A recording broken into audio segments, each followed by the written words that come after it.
Another product review from Spike Studio, thanks to Kensington for the Bluetooth keyboard. It's another product review. This is the Kensington Hardshell iPad keyboard. This one is a great little addition to your iPad collection.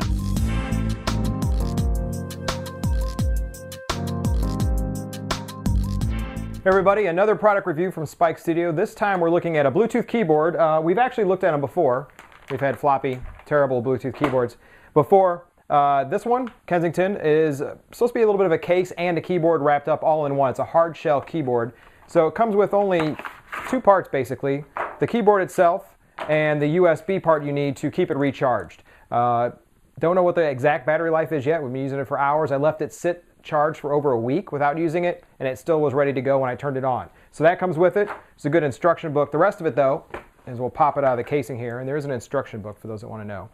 Before we get to the able-bodied assistant here that's been working with it a little bit, show the keyboard itself. Pretty straightforward. It's actually just one back of the case. There's nothing on the front. It uses your iPad as the back of it. It has the connect button and a power button and this little bitty tray that you push on, and we'll turn it sideways, and it pops it up for you. For those who need to be closer, there you go, it's closer. So it pops it up. There's no connectivity or docking to the iPad itself. It just sits in the slot that's here. So all you're doing is basically resting the iPad, then connecting it to here. So what we'll do is we'll take a quick change. We'll actually show a little bit of the typing on it. There's a ton of action buttons as well. And then we'll finish up at the end, let you know the thoughts. Alright, to work the keyboard, it's just plain and simple. First thing you want to do, scroll across the top. You find the little lock button, which is also function 10. You push that. It'll turn your screen on for you. I don't really have a code, so I can just push anything I want. Mine is already brought up to the notes. That way, and I also typed out some stuff that you can see, and I'll probably show you on later to show like some simple buttons that you can use. The escape button across the top on the far left top corner. Home button brings you to your home, plain and simple.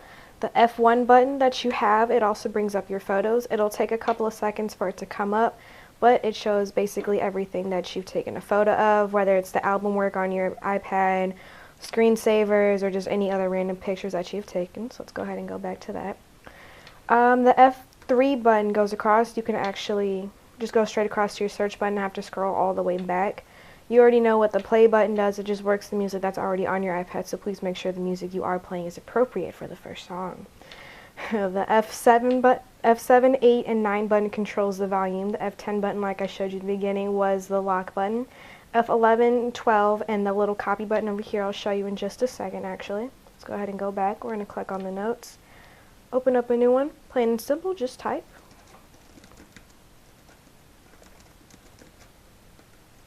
So if you ever want to copy anything, what you want to do, there's a command button, a control button, and alt button at the bottom left corner. So what you want to do if you ever want to copy some, just go ahead and push the control, hold on to shift, scroll all the way over, just push one of the directional keypads. You want to push F12 if you want to cut it. That's awesome.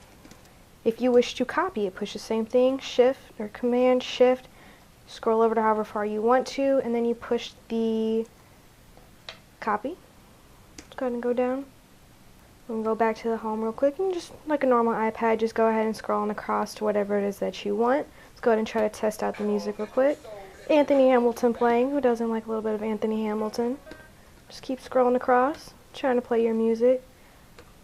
You saw it. Bring it up whatever it is that you want. Let's see if we can bring something else up real quick. See whatever apps that I have on here. Let's go to mail. See how it works with the mail. Too bad you can't really scroll up and down on this whenever you're in it, but as just normal, go ahead and just scroll like you usually do.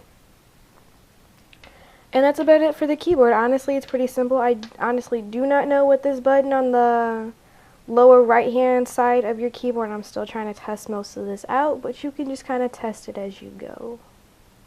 So thank you for the wonderful tutorial there from a assistant. Got to play with it first. She had hands-on experience. So setting it up just like any other Bluetooth device, headset, keyboards, the other ones, there'll be a 4-digit code that you can find the instruction-wise. It'll actually connect the two together. It has a connect button on the top that you push one time. Not a big deal. As I said, there's no locking, so keep that in mind. There's no way that it's holding the iPad in place except for this little stand on the back. So if you tilt it or lean it, which you probably shouldn't do, it'll come off. So what does it do in terms of a case for you? It's actually just a hardback, and it snaps together. So I'm going to turn the switch off, and as you can see, I'll turn the iPad off too. It actually just slides right into it upside down, and you'll hear it lock, hopefully into place. And I think that did it. There it goes, the last one. So what you have is the hardback now plus the hard to protect your screen.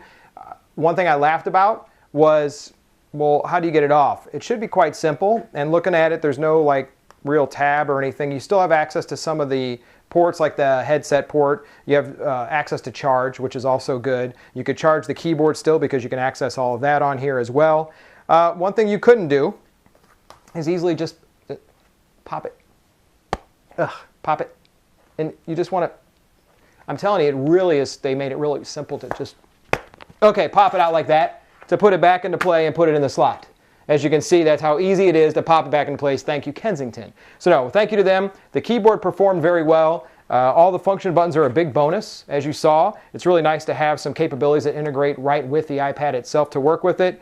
I'd presume this will work with any other device that you have, be another tablet of any sort, but it is made for the iPad. And pay special attention to the extra keys, the function key and the mystery key on the bottom. It looks like a globe. You would think it launches internet. It didn't launch anything that we could find.